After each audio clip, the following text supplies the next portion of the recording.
오늘 우리에게 주시는 하나님의 말씀은 요한복음 17장 24절에서부터 26절까지 말씀입니다. 아버지여, 내게 주신 자도 나 있는 곳에 나와 함께 있어 아버지께서 창세 전부터 나를 사랑하심으로 내게 주신 나의 영광을 그들로 보게 하시기를 원하옵나이다. 의로우신 아버지여, 세상이 아버지를 알지 못하여도 나는 아버지를 알았사옵고 그들도 아버지께서 나를 보내신 줄 알았사옵나이다. 내가 아버지의 이름을 그들에게 알게 하였고 또 알게 하리니 이는 나를 사랑하신 사랑이 그들 안에 있고 나도 그들 안에 있게 하려 함이니이다. 자, 우리는 어떤 사람을 대할 때 그 사람의 한 가지 특징만을 보고 모든 것을 판단하지는 않습니다. 사랑하는 사이고 그렇게 평생을 같이 살아가는 부부랄지라도 아무리 오랜 세월을 살면서도 여전히 새로운 모습을 발견하기 마련이죠. 그만큼 우리는 누군가를 알아가기 위해서는 어느 한 부분이 아니라 전인격적인 통전적인 부분을 계속해서 점진적으로 알아갑니다. 그런데 하나님에 대해서 알아가는 영역에 대해서만큼은 우리는 그러한 기준으로 적용하려고 하지 않는 경향이 있습니다. 물론 하나님이 무한하시죠. 유한한 우리 입장에서 그분의 전부를 알 수는 없습니다. 하지만 분명히 하나님께서 주신 말씀을 통해서 하나님은 우리가 알아야 되는 부분에 대해서만큼은 분명히 계시해 주셨습니다. 그러니까 그 진리의 말씀의 범주 안에서 우리는 분명히 하나님을 알 수가 있죠.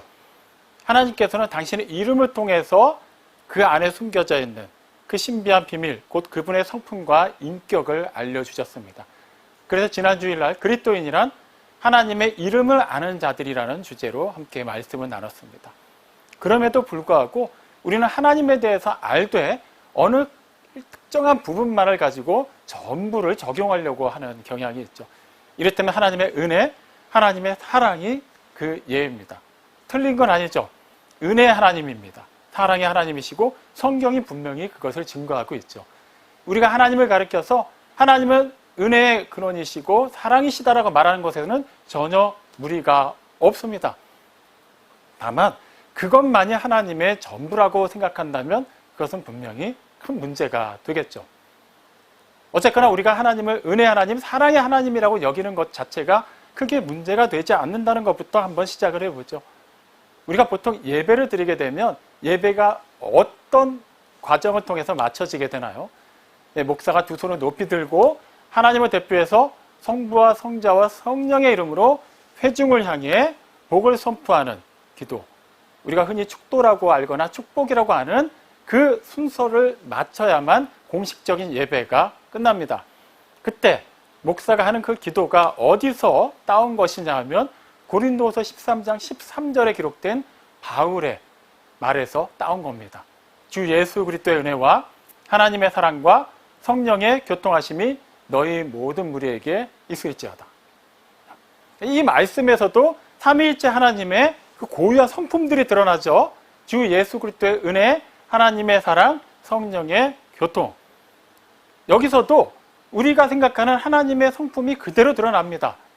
하나님의 사랑과 은혜를 우리가 강조하고 그것을 부각시키는 것은 전혀 문제가 되지 않는다는 것을 알 수 있어요.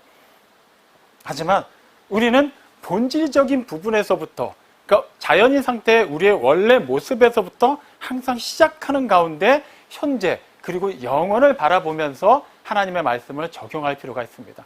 다시 말하면 하나님께서 우리에게 은혜의 하나님이시다, 사랑의 하나님이시다라고 말할 만한 구체적인 근거가 무엇인지를 알 때 우리의 그러한 기도, 그러한 고백이 진실이 될 수 있다는 것이죠.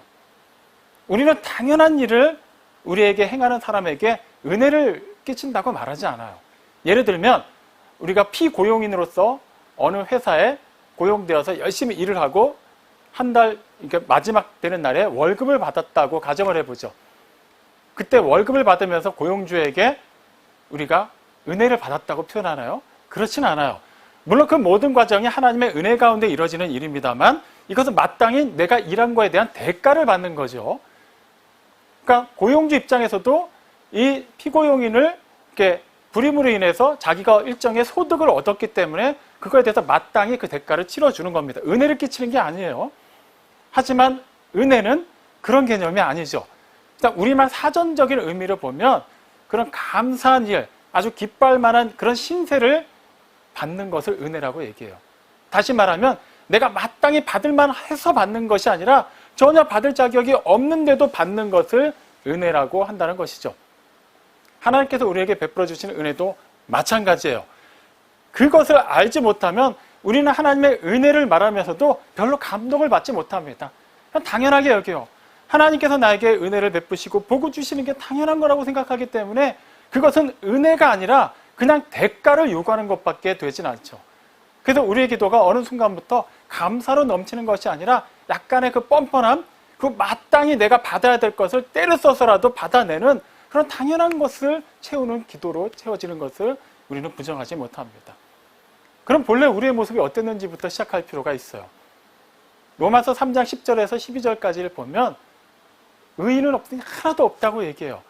그래도 찾아보면 착한 사람, 좀 의롭다고 말할 만한 사람 있지 않을까요? 없습니다. 아무도 없어요.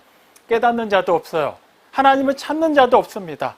다 치우쳐서 무익하게 되고 선한 일 할 수 있는 사람은 아무도 없다고 얘기해요. 로마서 3장 23절에 이것을 좀 간략하게 정리를 하죠. 모든 사람이 죄를 범하여서 하나님의 영광에 이르지 못했다고 얘기해요. 모든 사람, 저도 여러분 한 사람 한 사람도 예외는 아닙니다. 성경에 기록된 어떤 인물도 예외는 아닙니다. 고민이 되죠. 그럼 그 다음에 어떻게 되는 것일까요? 로마서 6장 23절에 그거에 대한 결과가 나와 있어요. 죄의 삭은 사망이라고 말이죠. 여기서 말하는 사망은 단지 세상에서 생각하는 그런 사망과는 완전히 다른 거죠. 세상이 말하는 사망, 죽음은 무엇입니까?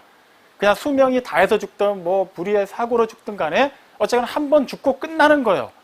하지만 여기서 말하는 사망은 데살로니가 후서 2장 9절이 분명히 또 자세하게 기록하고 있습니다. 영원한 멸망의 형벌이라고 말이죠. 끝이 없어요. 영원히 멸망당하는 겁니다. 다른 사람들이 누군가가 얘기하는 것처럼 중간 단계가 있는 게 아니에요. 중간 단계에 갔다가 어떻게 하나님께 거기서 좀 이렇게 긍휼히 여기심을 받으면 다시 좀 이렇게 부활할 수 있는, 다시 영원한 하나님의 나라로 옮겨질 수 있는 그런 경우의 수가 없어요. 그냥 이거는 영원한 멸망이 되는 겁니다. 일반적으로 교도소에 수감되어 있는 죄수들은 형량을 받은 대로 교도소에 머물지만 그 중에는 모범수라고 불리는 사람들, 모범적으로 그 수감 생활을 잘한 사람들은 원래 받은 형량보다는 좀 단축된 기간을 살고 나오는 경우가 있어요. 하지만 여기서 말하는, 성경이 말하는 죄의 삭스로 말미암아 우리가 받아들여야 되는 그 영원하고 운명적인 사망은 그런 경우의 수가 아예 없습니다. 끝난 거예요. 그렇다면 지금 우리의 상태로 돌아가 보죠. 우리는 어차피 끝났는데 굳이 우리가 이 시간, 세상에서는 그나마 마음껏 쉴 수 있다고 달력에서도 빨간색까지 칠해서 확실하게 구별해 놓는 그날에 왜 그렇게 몸을 움직이고 여러 가지 수고를 겸하면서까지 예배 자리에 나와 있는 것일까요? 어차피 끝났는데 하나님을 살아있는 동안 두고두고 원망하고 저주하든지 그분을 예배하든지 영원한 결과가 똑같다면 굳이 우리가 예배 드릴 이유가 없지 않을까요? 그럼에도 불구하고 우리는 전혀 그렇지 않다고 자신 있게 얘기합니다.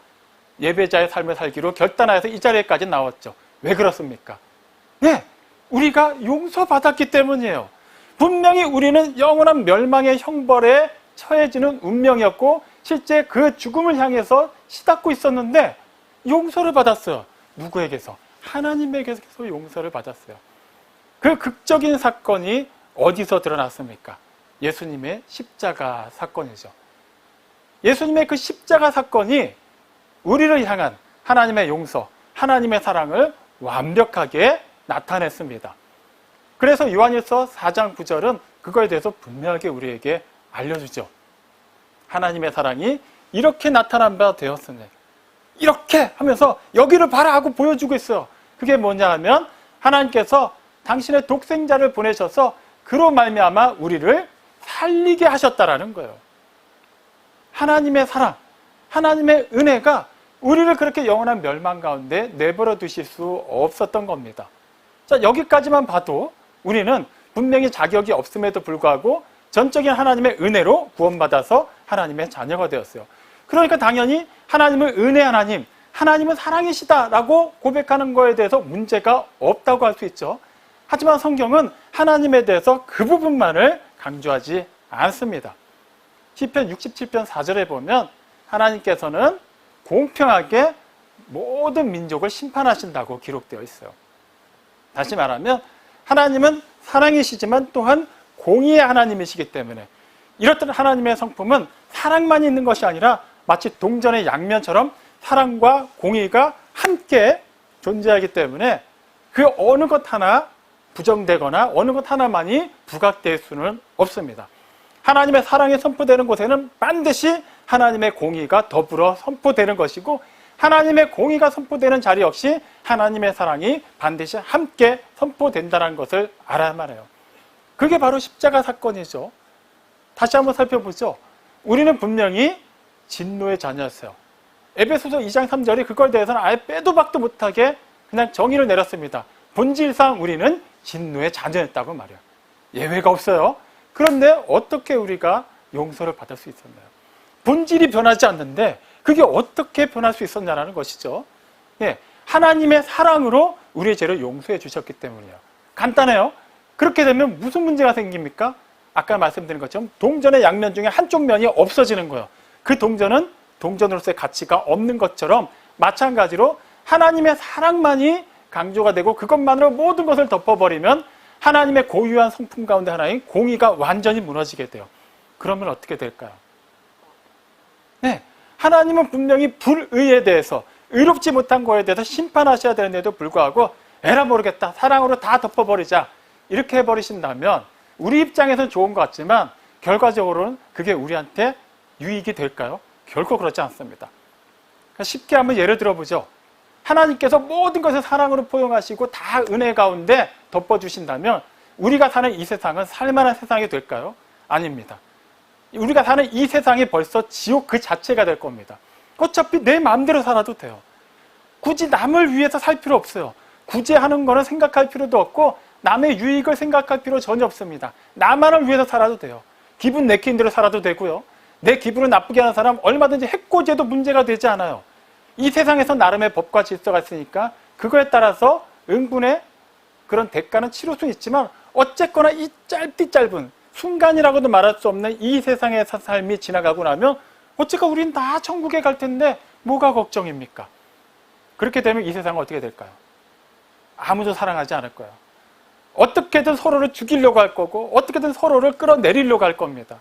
이미 이 세상 하나님께서 지으시고 보기에 좋았더라고 말씀하셨던 이 세상이 완전히 무너져서 없어지고 말 거예요.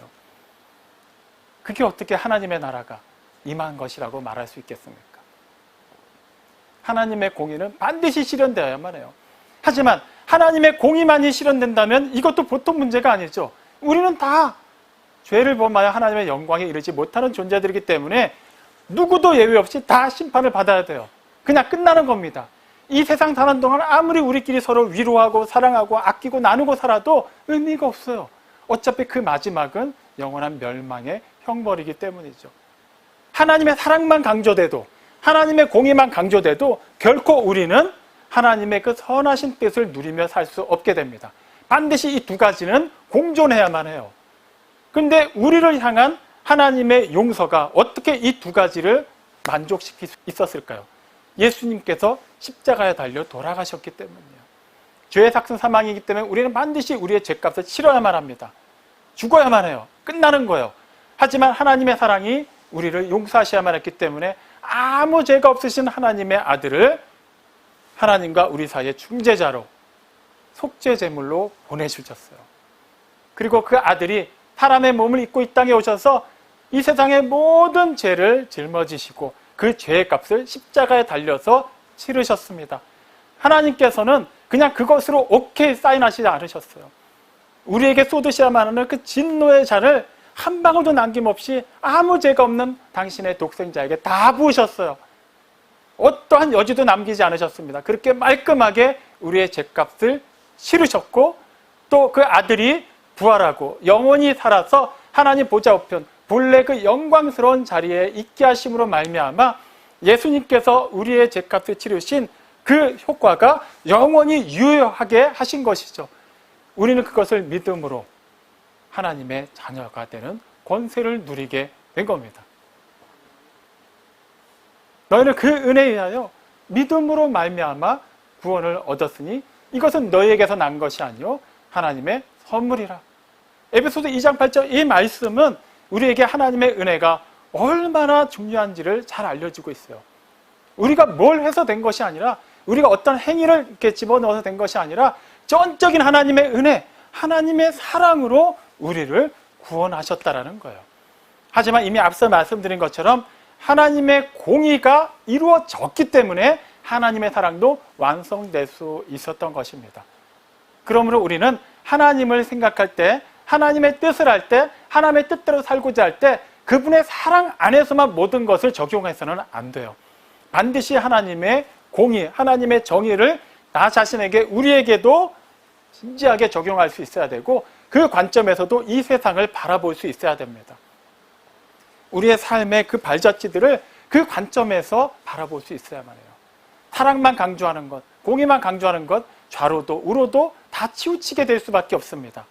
그 모든 것이 합력한 선을 이루도록 그 모든 것을 전혀 치우침 없이 우리의 삶에 적용해야만 해요. 실제 하나님이 그렇게 하심으로 말미암아 우리를 당신의 자녀로 삼아 주셨기 때문입니다.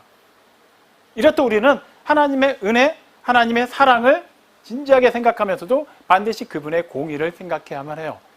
하지만 여기서 그쳐서는 안 됩니다. 동전의 양면과 같이 하나님의 사랑과 공의가 있듯이 하나님의 은혜에는 반드시 다른 쪽 면에 진리, 곧 하나님의 말씀이 있다는 것도 우리는 잊어서는 안 됩니다. 이 부분쯤 나오면 조금씩 부담이 되기 시작해요. 진리, 하나님의 말씀. 말씀 많이 읽으라는 얘기인가 보구나. 말씀대로 살라는 얘기인가 보구나. 원초적으로 말씀드리면 맞습니다. 우리는 그렇게 해야만 해요. 하지만 이것조차도 우리는 당연한 것인데도 불구하고 하나님의 은혜로 다 덮어버리려고 하죠. 그냥 하나님의 은혜로 내가 믿습니다. 그냥 하나님께서 다 이뤄주신 것을 믿는데, 어쨌거나 일주일에 한 번 양심상 또 목회자가 하는 그 설교도 듣고, 뭐 시간이 되면 말씀도 있고, 때에 따라서 기독교 방송도 듣고, 신앙 서적도 읽는데 그 정도면 된 거 아닌가? 뭐 그렇게 복잡하고 힘들게 살아야만 하는가? 우리가 무슨 율법주의자인가? 우리는 분명히 그 진리로 말미암아 자유롭게 되었는데 뭐 그렇게 힘들게 살 필요가 있을까? 과연 그럴까요? 예수님께서 이 세상에 오셔서 행하신 모든 일들, 그분이 보여주신 모든 일에 대해서 사도 요한이 요한복음으로 기록했죠. 그는 그 요한복음 기록하면서 서두 부분에서부터 우리가 예수님에 대해서 자칫 오해할 수 있는 부분에 대해서 분명하게 기록해놓고 예수님의 공생의 사역을 시작해 나갔습니다. 어떻게 기록했을까요? 요한복음 1장 12절 13절 말씀을 보면, 영접하는 자, 곧 그 이름을 믿는 자들에게는 하나님의 자녀가 되는 권세를 주셨으니 이는 혈통으로나 육정으로나 사람의 뜻으로 되지 아니하고 하나님께로 말미암은 자들이니라. 영접하는 자, 곧 그 이름을 믿는 자에게는 하나님의 자녀가 되는 권세가 주어졌다고 말합니다. 자, 이것이 우리가 오늘 읽은 요한복음 17장 26절 말씀과 일맥상통하는 것이죠. 예수님께서 그 대제사장의 기도를 마치시는 부분에서 이렇게 기도하십니다. 내가 그들에게 아버지의 이름을 알려주었고 또 알려주리니. 하나님의 이름, 하나님의 성품과 하나님의 인격을 알려주셨어요. 어떻게? 그 이름이 하나님께서, 성자 하나님께서 직접 사람의 몸을 입고 세상에 오셔서 직접 말씀하시고 직접 모습을 보여주심으로 말미암아 하나님이 어떤 분이시라는 것, 세상을 향한 하나님의 생각이, 하나님의 계획이, 하나님의 성품이, 하나님의 의지가 어떤 것인지를 분명하게 알려주셨고 지금도 알려주고 계십니다. 그것이 바로 영접하는 자, 곧 하나님의 이름을 믿는 자에게 허락된 특권이라는 거예요. 우리는 마치 우리가 믿는 거니까, 내가 영접했으니까 내가 무엇을 했다라고 생각을 하기 쉬운데 아니에요. 먼저 예수님께서 알려주셨어요. 깨닫게 해주셨어요. 지금은 예수님께서 2000년 전 제자들과 함께 하신 것처럼 그렇게 몸으로 이 세상에 계시지 않지만 진리의 영이신 또 다른 보혜사 성령님께서 우리 안에 내주하시죠. 하나님과 우리 사이에 교통하심으로 말미암아 계속해서 하나님의 말씀을, 진리의 말씀을 깨우쳐 주십니다. 그렇기 때문에 우리는 진리의 말씀을 알아야만 해요. 그것은 그냥 하나님의 은혜로, 하나님의 사랑으로 믿습니다. 그냥 깨달음을 주십시오. 거룩하게 해주십시오. 그냥 어떻게 되든 하나님께서 기뻐하실 만한 믿음을 주십시오라고 기도만 한다고 되는 게 아니에요. 반드시 진리의 말씀을 통해서만 깨달아진다는 것을 알아야만 해요.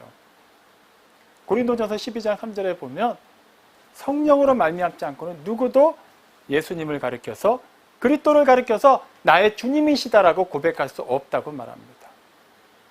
우리가 예수님을 주와 그리스도를 믿게 된 것은 나름대로 성경도 보고 성경 공부도 참여하고 그렇게 기도도 하고 여러 교회 모임에 참석해 보면서 하나하나 정리해 본 결과 정말 그분 믿을만하고 정말 살아계시는 것 같고 그래 그렇기 때문에 이제 나는 믿겠다라고 해서 믿는 게 아니에요. 성령으로 말미암지 않으면 어느 누구도 성경을 100번, 1000번을 읽어도 결코 예수님을 구세주로 영접할 수 없습니다.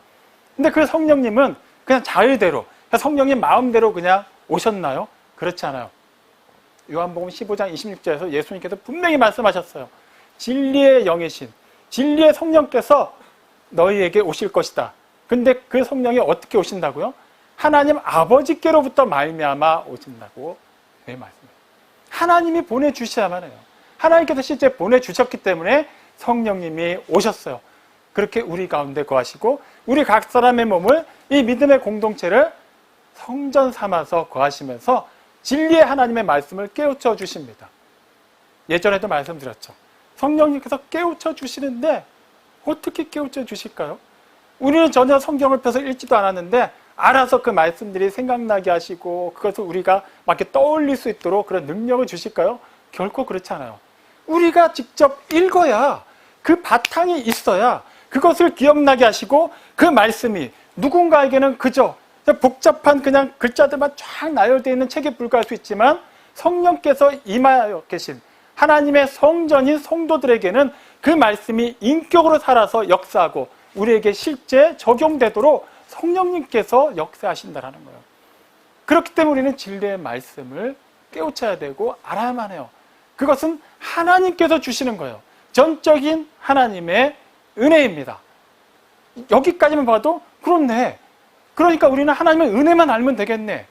어쨌거나 진리의 말씀을 보는 건 그냥 어느 정도 우리가 조금 수고해서 말씀을 좀 꾸준히 읽기만 하면 나머지는 하나님께서 다 알아서 하시겠네라고 생각할 수 있죠. 그것도 틀린 생각이에요. 고린도후서 13장 5절에서 사도 바울이 고린도 교회를 향해서 어떻게 권면했죠? 너희는 너희가 믿음 안에 있는가? 너희 믿음을 시험해봐라. 확증해봐라. 너희는 분명히 은사를 많이 받았고 나름 이 이교도들이 판치는 세상 이렇게 이방 신들을 많이 섬기는 이 음란한 도시에서도 나름의 교회의 그 정체성을 유지하고 있다. 하지만 이것만으로 너희가 완전하다고 생각하지 마라. 너희의 믿음이 진짜 믿음인지 시험해보고 확증해봐야만 한다고 도전하고 있어요. 이것은 우리가 앞서 살펴본 요한복음 1장 13절 내용과도 마찬가지인 것이죠. 하나님의 자녀가 되는 것은 혈통으로나 육정으로나 사람의 뜻으로 되는 것이 아니라는 것이죠. 예수님께서 세상에 오셔서 사역하실 당시 그 당시 유일하신 여호와 하나님만을 섬겼던 사람들은 대부분이 유대인들이었습니다. 물론 극소수의 이방인들도 유대교로 개종해서 여호와 하나님을 섬기는 자들이 있었지만 대부분의 유대인들은 하나님을 유일신으로 섬겼어요. 그렇다면 그들에게 하나님이 직접 사람의 몸을 입고 오셔서 하나님의 말씀을 전해주셨을 때 다른 이방인들은 그렇다 치더라도 유대인들만큼은 하나님의 말씀을 순전하게 받아들여야만 하지 않았을까요? 그런데 어떻습니까? 우리가 복음서를 보면 이거는 완전히 하나님께서 직접 오셨는데 하나님으로 말미암아 지음받은 그분의 백성들이 오히려 하나님을 외면해요. 하나님을 떠나고 하나님을 버리고 하나님을 죽이기까지 했습니다. 왜 그랬을까요? 네, 요한복음 8장 39절에 그 근본적인 이유가 나와 있어요.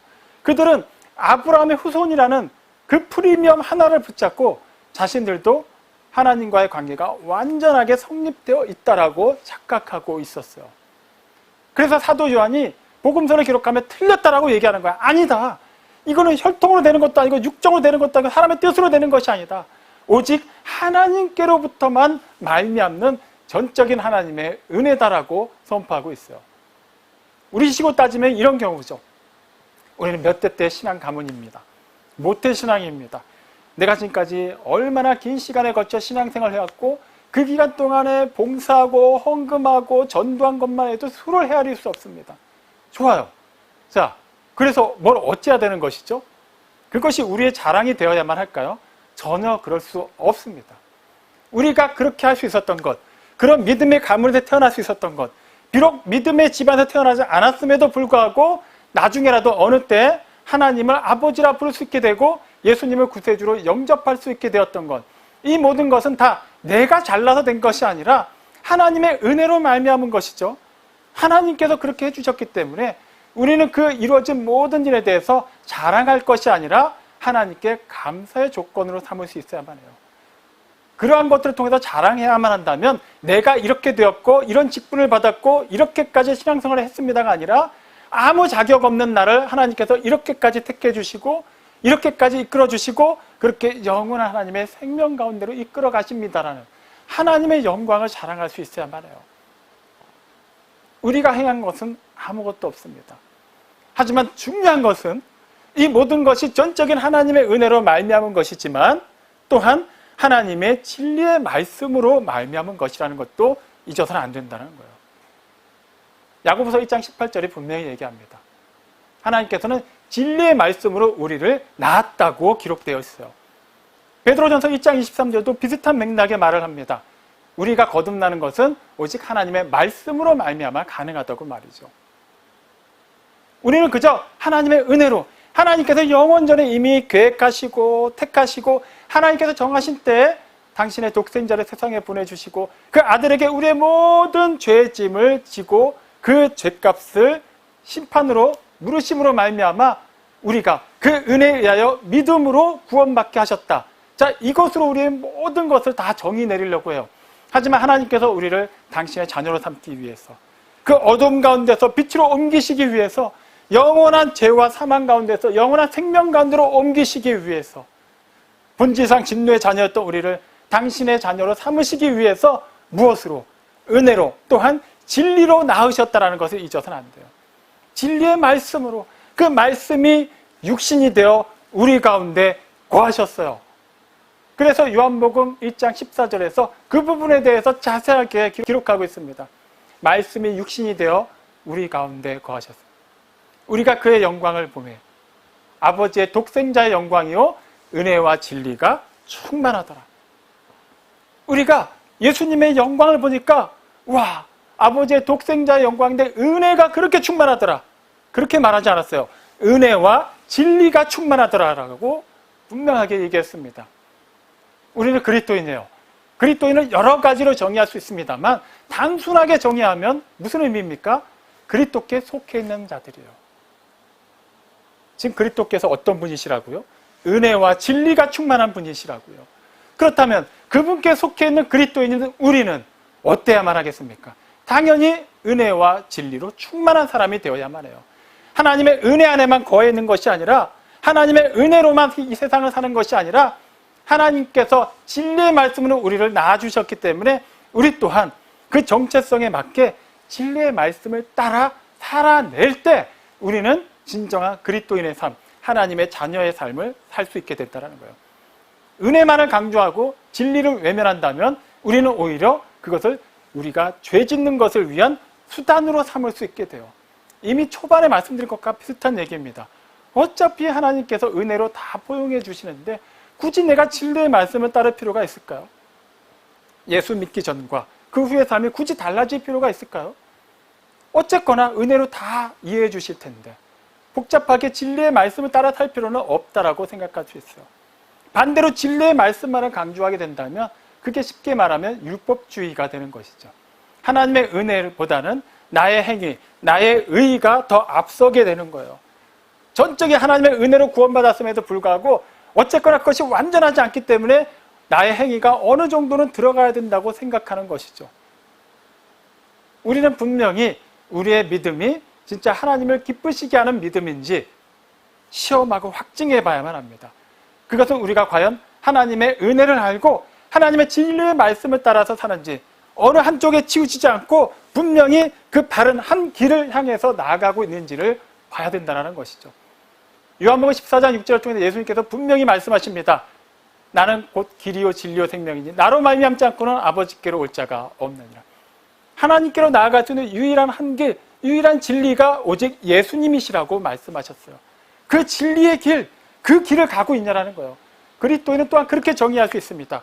예수님께서 친히 길이 되어주셨고 하나님께로 향하는 그 길 위에서 앞서 가신 것을 바라보고 우리도 예수님을 따라 십자가를 지고 가며 예수님께서 친히 되어주신 그 길 위에 서서 가고 있는지를 살펴보는 거예요. 그 핵심은 진리입니다. 그냥 은혜만을 안다면 우리는 얼마든지 멸망으로 인도하는 넓은 문, 넓은 길을 향해서 거리낌 없이 나아갈 수 있어요. 말은 멸망이라고 써있지만 어쨌거나 이 길로 가도 하나님의 은혜로 사랑으로 우리를 다 이해해 주실 테니까. 그렇지 않아요.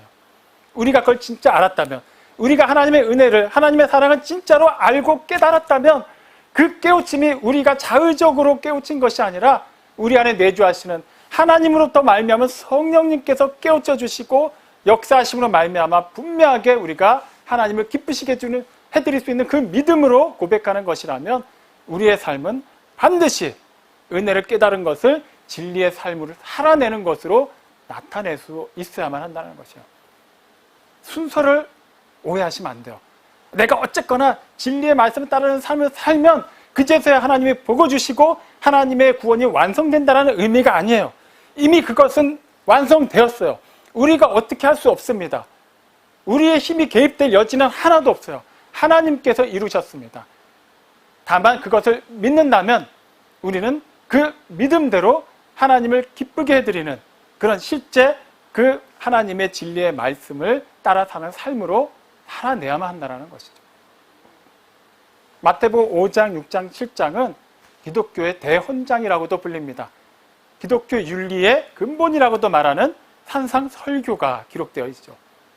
너무나도 지옥 같은 말씀들이 기록되어 있는데 그 말씀들을 다 마무리하는 시점에서 예수님께서 마태복음 7장 24절에서 이렇게 말씀하십니다. 누구든지 지금까지 한 내 말을 듣고 행하는 자는 반석 위에 그 집을 지은 지혜로운 사람과 같다. 이거는 비단 산상설교만을 말씀하시는 게 아니죠. 예수님께서 직접 전하신 모든 말씀, 성경에 기록되는 모든 말씀을 의미하는 거예요. 그 말씀을 듣고 은혜롭다. 여기에 나를 사랑한다고 기록되어 있구나. 아멘.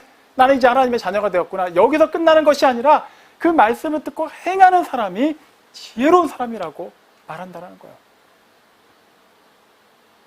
이거 보통 중요한 얘기가 아닙니다. 뭐 꼭 지혜로우면 좋겠지만 조금 어리석어도 상관없지 않을까요? 근데 그 다음에 26절에는 또 이렇게 기록되어 있어요. 내 말을 듣고 행하지 않는 자는 그 집을 모래 위에 지은 어리석은 자와 같다. 어쨌거나 어리석으나 지혜로우나 그 정도 차이는 좀 있겠지만 어쨌거나 하나님께서 구원하시는 거는 똑같지 않을까요? 하나님의 은혜, 하나님의 사랑이 미치는 그 범위 내에서는 그냥 우리끼리는 조금 지혜롭고 조금 어리석다 말할 수 있지만 그게 무슨 차별이 있을까요? 라고 단순하게 얘기할 수 있어요. 이게 지난 주일날 그렇게 말씀드린 거짓 복음입니다. 가짜 복음이에요.